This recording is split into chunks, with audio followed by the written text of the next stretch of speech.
بسم الله الرحمن الرحيم قل أعوذ برب الناس ملك الناس إله الناس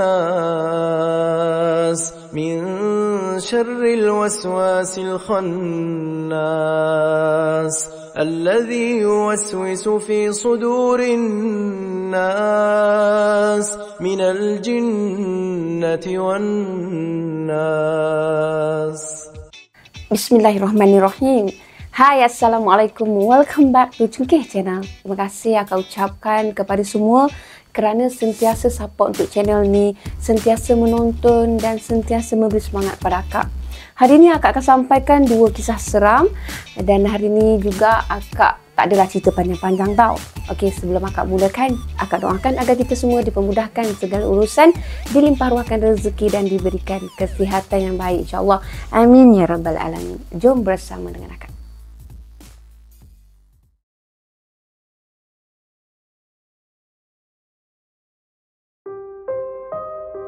Untuk kisah seram yang pertama bertajuk Bermain di Kubur Cina.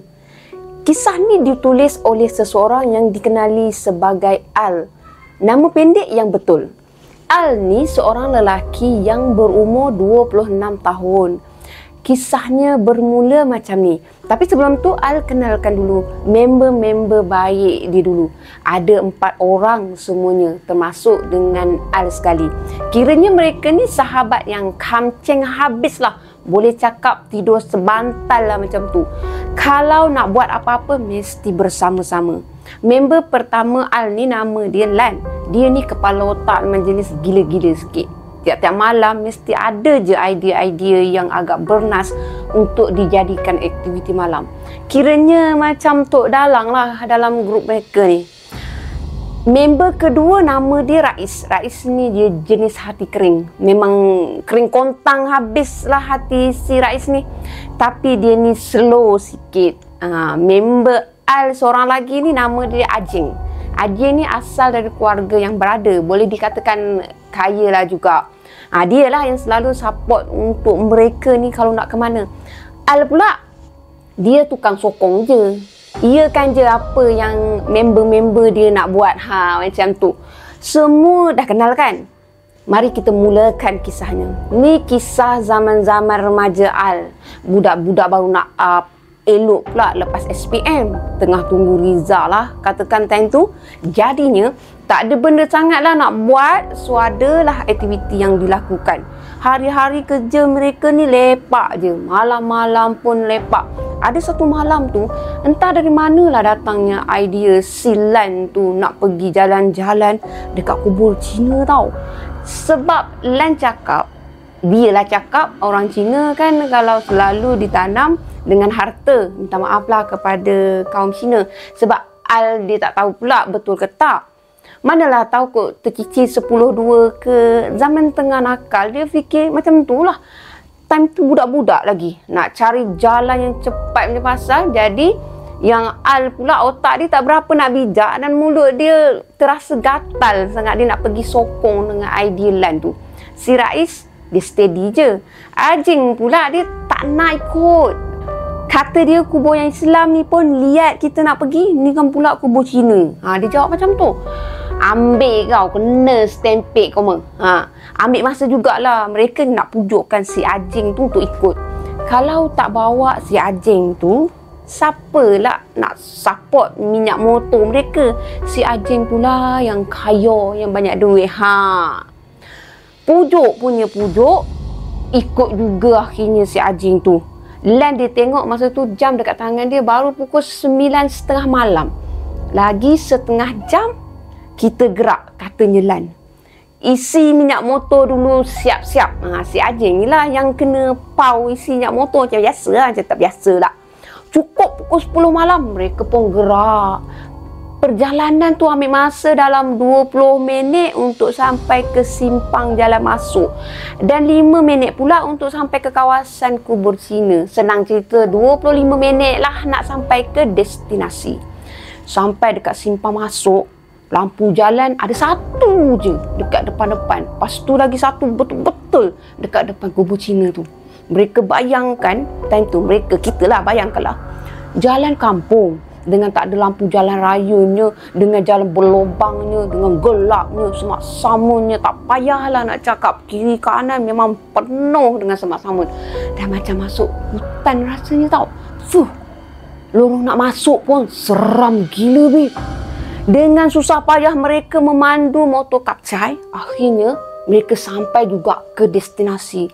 Dekat depan kubur tu ada wakaf. Dekat situlah mereka parking motor. Kebiasaannya kubur Cina ni kan atas bukit. Jadi tersergamlah kubur Cina dekat depan mereka.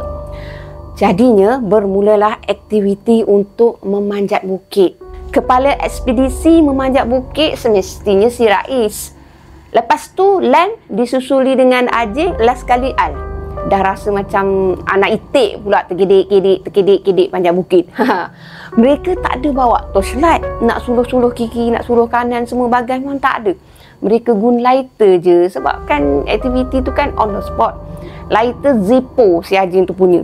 Dalam tengah panjat tu adalah nampak chopstick yang dah terbakar dan ada kertas-kertas.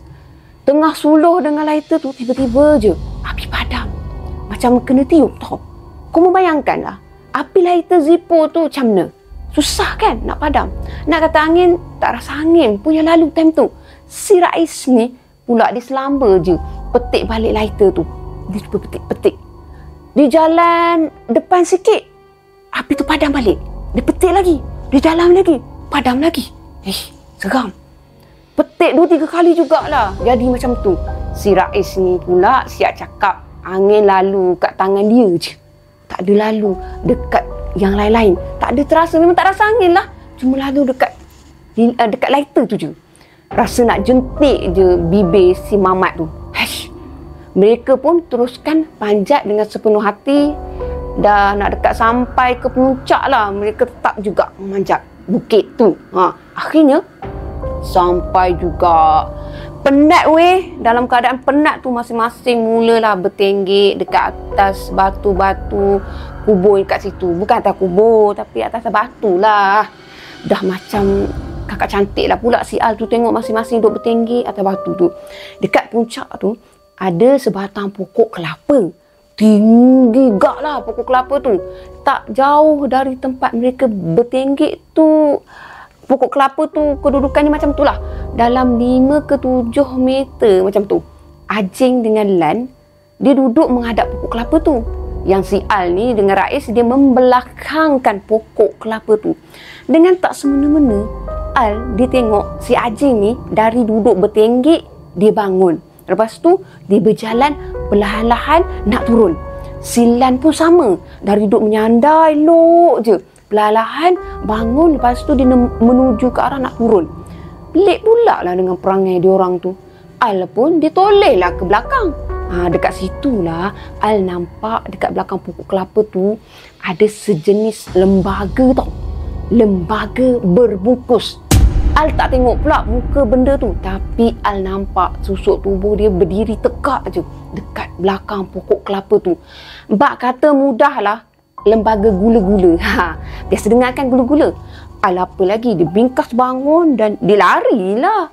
Dia tengok 2 orang yang tadi lah tu nak turun tu dah dekat depan dah. Dah dalam keadaan berlari dah.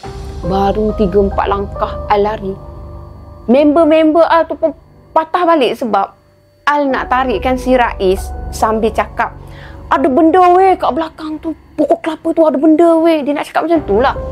Tapi Rais je, dia agaknya terlewat kereta api agaknya. Dia tak nampak gula-gula tu lagi time tu. Jadi dia tak ada bagi respon macam terkejut ke apa ke. Macam blur-blur macam tu. Dengan selamba si Rais ni, dia tempis lah tangan si Al. Lepas tu dia tanyalah, weh kat mana? Baru nak tanya. Sebab dia memang tengok tapi dia tak nampak apa pun. Wak Imak, Al dah bagi tahu dah. Memang still dia tak nampak. Al pun apa lagi, dia ikutlah jejak langkah yang 2 orang tu tadi. Lari dah. Tinggallah Rais tu seorang-seorang kat atas bukit tu. Katanya member-member dia tu. Dalam-dalam dia lari nak turun bukit tu, Al tersepak batu lah pula. Tersungkur lah si Al tu, dibuatnya si batu tu. Makan tanah babe, tersungkur dia punya tersungkur tu, boleh kata berdebuk desuk juga. Tulisnya macam tu lah. Kejap je si Al tu dia rasa lari dari atas bukit nak turun ke bawah tu, dia rasa kejap walaupun dia dah tergolek. Tup-tup dah sampai dekat pintu pagar kubur Cina tu. Al dia tengok dua orang yang dah berlari ke bawah tu siap baring lagi atas wakaf tu. Penat kot maraton. Sampai je dekat wakaf, Lan tanya, "Mana Rais? Rais mana Rais?" Al jawab lah, "Aku biar je dia sorang-sorang kat atas bukit tu." 5 minit kemudian, Al ada nampak ada cahaya merah turun perlahan dari bukit. Bila dah dekat, rupa-rupanya Rais yang turun. Lega, nasib baik bukan benda lain. Sambil turun perlahan tu, siap tanya lagi, "Benda tu muncul kat mana ah?" Si Rais, dia tak puas hati nak tanya lagi tu. Dia tak nampak apa pun. Cik. Yang lain-lain tu dah biru, kepala dah cuak kot. Dia boleh tanya soalan cepu emas. Kat mana? Siap nak tahu lagi kat mana. Al tenyih juga mata si Rais ni dengan kabat. Baru dia tahu. Dah turun semua tu. Mereka pun start motor. Mereka menuju ke kedai kopi. Mereka nak layan teh sambil nak borak-borak semua segala bagai lah. Ajeng dia buka lah cerita. Dia sebenarnya sempat tengok si bungkus tu. Katanya muka si bungkus tu kecut. Macam mana nak cakap Alah, muka kecut. Alah, korang faham je lah. Lepas tu, pucat, putih. Mata gula-gula tu bulau, terbeliak macam tu. Lan pula dia cakap ada nampak benda yang sama juga. Benda tu macam mengintai mereka. Tengok mereka di sebalik pokok kelapa tu. Intainya tu perlahan macam tu. Bukannya zong. Tapi slow. Rais pula dia mati-mati cakap tak nampak apa-apa pun. Aku tak nampak apa-apa pun. Macam tu lah kisah dia. Simple je kan. Tapi gaya kalau koma yang terserempak. Pendapat koma terserempak? Tolong komen. Akak teruskan dengan kisah yang kedua bertajuk Nenek Dahlia. Kisah dia macam ni. Rumah kayu Pak Hamid kian dimamah usia. Sebagaimana usia penghuninya macam itulah. Derapan kaki tua melangkah menuruni anak tangga kayu. Ada rebutan pada hujung anak tangga tapi masih utuh untuk dipijak. Lumut hijau tumbuh menyeliputi anak tangga. Jika tak hati-hati boleh terjatuh tau sebab licin lah bila dipijak lumut tersebut. Hamid dia berjalan perlahan dia menuju ke perigi yang berada tak jauh dari rumah dia. Hanya 200 meter sahaja dari rumah usangnya tu. Mana kan tak buruk, ianya dibina sendiri dengan kudrat tuannya tu. Perigi batu yang memang dah wujud berpuluh tahun dekat situ. Air dia jernih dan air dia kelihatan biru saat mentari telah menyinari kawasan perigi tu. Perlahan-lahan timba kayu yang berat dilemparkan ke dalam perigi. Boleh bayangkan tak macam mana? Macam kat kampung kan? Dicedok airnya, kemudian ditarik semula naik ke atas. Berkeriuk bunyi tali dengan bunyi mengangkat timba berisi air tau. Perigi tu tak kelihatan dasarnya sebab airnya jernih tapi warna biru kehijauan dan dia agak dalam lah kot. Hamid dia membersihkan diri dia dan dia mengambil wuduk untuk solat subuh. Cahaya mentari makin lama dia makin mulalah menampakkan diri. Jadi Hamid dia kesejukan akibat dinginnya air perigi. Batu tu umpama air batu beku hingga ke tulang. Tapi nampak je sejuk macam tu, rasa je sejuk kan. Ia sangat menyegarkan dan tak mematikan rasa. Setelah Hamid ni menunaikan solat subuh, dia pun turunlah ke sudut kotak sempit dekat rumah usang dia. Dekat situlah terletaknya dapur yang dibina dengan batu-batu sungai belakang rumah dia. Dia pun merebuslah air, lepas tu dia letakkan 2 biji pisang nangka ke dalam periuk yang berisi air tu. Jadi pagi tu dia akan bersarapan dengan pisang rebus dengan cecah gula bertemankan dengan kopi pekat wangi panas. Hamid dia bersila atas dengau dia. Dekat depan rumah dia adalah dengau tu betul-betul bertentangan dengan sawah padi yang luas menghijau tenang je. Bunyi air gemercik memecah kesunyian pagi. Mentari semakin mula memberi rasa kehangatan dia, dah semakin memancar tau. Burung-burung mula berterbangan, berbunyi penuh keriangan sangat. Boleh bayangkan tak? Angin berlalu menyapa dedaun pokok dan daun padi. Bunyi muzik alam yang cukup indah. Memang best dah. Hamid dia menghabiskan sarapan dia. Sebelum dia nak turun ke bendang tu, dia akan menunaikan solat duha dan juga solat sunat 2 rakaat. Kalau dia mampu, dia berzikir kepada Allah dan dia akan buat sehingga bilangan 500 hingga bilangan 1000. Alhamdulillah. Hati ni harus sentiasa dihidupkan dengan zikir, walaupun segala mana pun gelora yang kita lalui, kita kena sentiasa basahi lidah kita dengan zikir tau. Kedai kopi Mak Minah, dah kecoh. Ada orang mati dekat tanah kubur, dekat depan tanah kubur lah. Aku dah cakap arwah isteri Hamid tu akan mengamuk lepas dia mati. Aku dah cakap. Pak Akuk bersungguh-sungguh dia bukakan cerita. Kau ni Akuk, mulut tak bertapis, nanti malam ni kau pula yang kena makan dengan hantu tu. Baru tahu. Pak Leman, suami Mak Minah, keluar dari dapur, dia hidangkan kopi pekat. Mereka semua bercerita kisah kematian seorang lelaki tua bernama Harun. Dia mati akibat kehilangan darah yang banyak. Terdapat kesan seperti digigit di leher mangsa. Pihak polis memutuskan bahawa kes kematian akibat serangan haiwan liar. Tapi orang kampung je tahu kisah sebenar di sebalik semua tu. Isteri Pak Hamid bernama Mek Dahlia. Sangat cantik dan sehingga hari kematian wajahnya isteri arwah tidak dimamah usia. Dia meninggal tiba-tiba sebab sesak nafas ketika waktu subuh.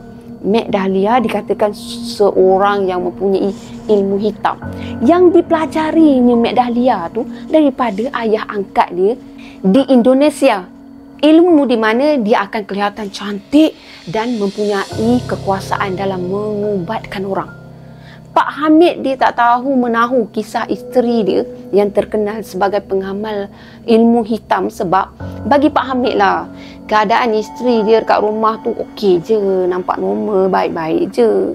Dia tak adalah nak bantahkan pada Pak Hamid dan dia tak adalah pula nak melihat perbuatan yang syirik, khurafat apa semua, memang dia tak nampak. Jadi urusan di rumah tu tak pernah pula diabaikan oleh arwah ni. Panas mentari semakin perik menyengat kulit bila tengah hari. Jadi peluh tu menitis, menyejukkan rasa tubuh. Hamid masa tu dia dengar kisah tu kan. Dia tengok matahari, dia tahu dah sekarang dah hampir Zuhur. Jadi dia pun bergeraklah keluar dari bendang tu. Dia mula memeriksa tempat dia menahan ikan. Alhamdulillah adalah 3 ekor ikan keli je dalam bubu. Cukuplah untuk makan tengah hari tu. Dia pun bersihkan ikan dekat aliran air. Adalah air, orang panggil apa tadi, air. Kemudian dia pun salaikanlah ikan tu. Dia menanak nasi dekat atas dapur dengau dia tu. Sementara nak nunggukan masak lauk dengan nasi. Hamid dia bersihkanlah tubuh dia. Lepas tu dia solat Zuhur. Alhamdulillah. Malamnya selepas isyak, Hamid dia akan terus tidur lah. Tapi malam tu dia rasa lain macam tau. Rasa lain macam sangat panasnya. Lepas tu dia terdengar suara orang kampung memanggil nama dia. Hamid, Hamid, kau turun ke tanah ni. Hamid, kau turun ke tanah ni. Suara tu seakan-akan ketua kampung. Hamid dia bingkah bangun, lepas tu dia buka lah pintu. Dekat halaman rumah dia ramai orang lelaki berkumpul rupanya. Ada apa ni malam-malam pula? Hamid dia bertanya lah pada mereka semua. Hamid, kami perlukan bantuan kau nak halau hantu bini kau. Ketua kampung dia mulakan bicara macam tu. Hantu Mek Dahlia. Biar betul apa pula korang ni merapu. Hamid terperanjat lah. Beginilah, marilah aku bawa kau pergi ke kubur arwah. Pak Akuk bersuara. Baiklah, aku ikut. Hamid dia ikutkan saja kerenah orang kampung tu. Mereka semua pun bergeraklah menuju ke arah kawasan tanah perkuburan. Hamid sendiri, dia tengok daripada kejauhan tubuh seakan Mek Dahlia tau, sedang berada betul-betul berada di atas kubur dia. Berkali-kali Hamid ni cuba mengesat mata tua dia tu, tapi memang itu adalah tubuh isteri dia. Assalamualaikum, Mek. Hamid dibagi salam lah pada tubuh tersebut. Tubuh yang seperti isteri dia tu. Mek, kalau itu kau pergilah. Selesai sudah urusan kau di dunia ni. Dunia ni tempat mereka masih hidup. Hamid bersuara. Aku bukan Mek Dahlia. Aku penjaga dia. Aku bukan Mek Dahlia. Reti, aku penjaga dia. Tubuh tu menjawab. Kemudian dia hilang dalam kepekatan malam. Selepas tu, tak ada lagi kelibat Mek Dahlia kelihatan. Lepas tu suasana kampung kembali tenang. Tapi setelah beberapa tahun kecoh kembali tau, apabila banyak kematian bayi yang baru dilahirkan. Baru je balik dari hospital, bayi akan mati secara tiba-tiba. Keadaan ni berlarutan sehingga bertahun-tahun melaratnya. Sehinggalah kanak-kanak tak ada lagi dekat kampung tersebut. Sekali lagi Pak Hamid dipanggil, tapi bukan untuk menghukum, cuma nak minta nasihat. Dan kalau ada jalan keluar, naklah selesaikan masalah tu. Aku ni bukanlah pandai mana, tapi menurut pandangan aku, ada antara kita ni yang sedang membuat amalan tak baik ni. Ringkas je jawapan Hamid. Terdiamlah ketua kampung bila dengar jawapan Pak Hamid. Habis, apa yang perlu kita lakukan? Ketua kampung bertanya lagi. Beginilah, aku cadangkan kita buat solat hajat selama 40 hari. Setiap hari dan bacaan Yasin.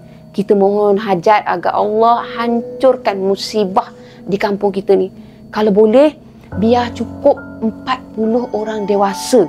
Kata Pak Hamid menjelaskan lagi apa yang perlu dilakukan. Maka bermulalah solat hajat dan bacaan Yasin beramai-ramai di masjid kampung tersebut.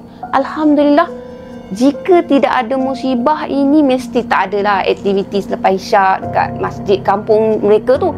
Masjid kampung semakin hidup setiap malam. Tak ada lagi kesunyian dan sentiasa kedengaran alunan bacaan Yasin setiap malam. Pada malam ketiga, orang kampung mendengar bunyi pelik mendayu-dayu di luar perkarangan masjid. Tapi Pak Hamid yang mengetuai bacaan, dia buat isyarat supaya teruskan sahaja bacaan. Bunyinya semakin lama, semakin kuat. Tak pula berhenti dan terus-menerus menangis. Selesai semuanya, semua mereka bangun dan melihat perkarangan luar masjid. Tak ada apa-apa pun. Cuma ada kat situ kesan terbakar dan ada bau hangit busuk yang membuatkan masing-masing tu menutupkan hidung. Punyalah tengik berbusuk. Keesokan harinya, kecoh apabila orang kampung menemui Pak Kuk terbakar rentung dan tak bernyawa di depan kedai dia. Manakala Mak Minah juga, tubuh dia kaku terduduk di sudut dapur. Tahulah mereka semua punca kematian bayi dan kejadian aneh dekat kampung tu akibat perbuatan mereka suami isteri. Di satu bilik di dalam rumah kedai tu, mereka dijumpai peralatan pemujaan dan ada gambar arwah isteri Pak Hamid. Alamak, sebenarnya Mek Dahlia tak ada pun mengamalkan ilmu hitam korang. Lah, Pak Akub memang sakit hati dengan Pak Hamid sebab cemburu dengan kecantikan isteri dia dan kekayaan Pak Hamid rupanya. Cuma Pak Hamid suka hidup cara yang sangat sederhana sebab dia nak mengurangkan dunia di hati dia. Dia tak naklah sampai sayang nak tinggalkan dunia sebab kita akan mati kan. Kita tak boleh terlalu mencintai dunia. Jadi Hamid dia mempunyai tanah sawah yang bergelung-gelung dan beberapa rumah sewa termasuk tanah yang Pak Akub tinggal. Kini terjawablah kan segala misteri peristiwa kematian bayi dan kematian Pak Harum. Masjid kampung pun dah semakin hidup setelah peristiwa tersebut berlaku. Banyaklah aktiviti telah dilakukan untuk memeriahkan rumah Allah. Alhamdulillah. Aktiviti mengaji. Lepas tu kanak-kanak pun mengaji dan dewasa pun sama mengaji juga. Kuliah subuh dan maghrib oleh ustaz yang dijemput dari pejabat agama kawasan yang berdekatan. Lepas tu suasana kampung dia semakin aman dan tenang. Jadi Pak Hamid dia masih dengan kehidupan dia dekat pondok usang dia. Dia mencari bekalan hidup untuk alam seterusnya. Syukur, Alhamdulillah, semoga kita menjejaki pada sikap pribadi Pak Hamid. Alhamdulillah. Tamat untuk kisah yang kedua. Sekian sahaja 2 kisah pada kali ini. Apa yang baik sama-sama kita ambil jadikan sebagai teladan. Apa yang buruk sama-sama kita ambil jadikan sebagai sempadan. Yang tak baik kita jangan buat. Kita buat banyak-banyak pahala yang baik-baik je. Terima kasih korang kerana dengar dari awal sampai akhir.